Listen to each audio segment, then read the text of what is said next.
Let's jump right into this. I want you to picture two students for a second. They've got the exact same dreams, the same fierce drive, and honestly, the exact same boundless potential. But their day-to-day realities, completely worlds apart. It's easy to think our current education system is a perfect meritocracy, but for so many, that's just an illusion. Think about student A. They've got lightning-fast internet, a totally quiet study space, and the luxury of private lessons. Now, put that right next to student B, who's sharing a single mobile phone just to get assignments done, working a heavy shift after school, and trying to focus in a really noisy, crowded room. If all we do is look at their test scores at the end of the year, we completely miss the massive systemic barriers that actually define their entire educational journey.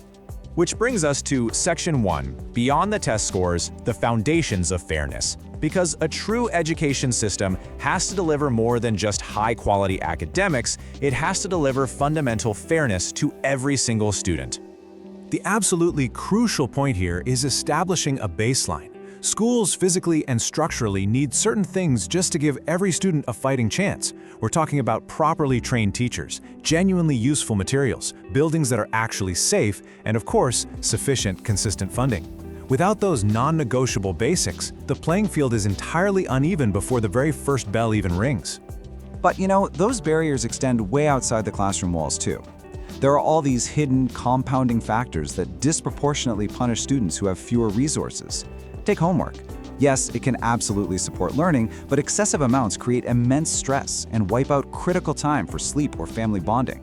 Or think about long holidays. For some kids, it's this great time of enrichment, but without access to books and activities, those same holidays drastically widen learning gaps. And naturally, a student's family and community inherently shape their confidence and the choices they even see as possible. Let's move into Section 2, the digital and social divide, specifically looking at technology and gender. These are deep-rooted societal divides that make success so much harder, and we've got to face them head-on if we want real change. Look, technology obviously has the power to open massive doors. But for millions of students globally without their own devices or reliable internet, the digital divide violently slams those same doors shut. In our hyper-connected world, if you don't have basic connectivity, your access to modern education is firmly locked. And then there's gender, which heavily shapes a student's experience through totally different pressures. A lot of young men face this immense burden to leave school early just to provide for their families. Meanwhile, young women are frequently up against severe safety concerns and incredibly restrictive social expectations. Truly effective policy has to listen to and actually address these specific gender-based obstacles that routinely force incredibly bright, capable students right out of the system. So looking at all of this, we're left with a pretty profound question. How do we actually build a truly fair system? We've unpacked the harsh realities, so let's pivot and look at an inspiring, actionable vision for how we solve this. One of the absolute best tools we have is citizenship education.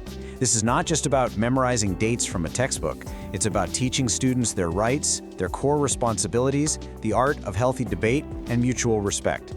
It's the vital mechanism that actively integrates young people into their communities, empowering them to step up and shape society rather than feeling alienated or marginalized from it.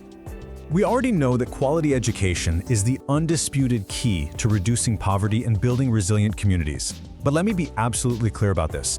A system is fundamentally broken and completely unfair as long as a student's success depends mainly on their family's income or their postcode.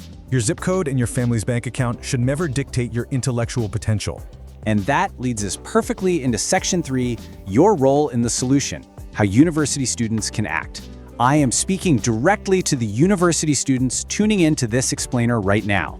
You are uniquely positioned, armed with fresh knowledge and energy to bridge this gap. Your involvement is absolutely critical today. Let's look at what you can literally start doing right now.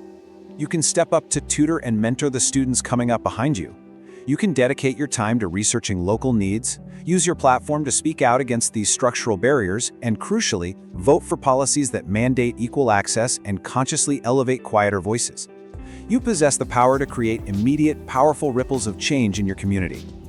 As we wrap up this explainer, I want to leave you with this final thought drawn directly from our analysis today.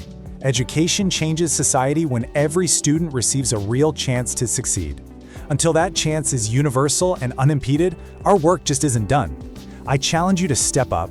What is going to be your very first move to shatter this illusion of equality and start building the reality?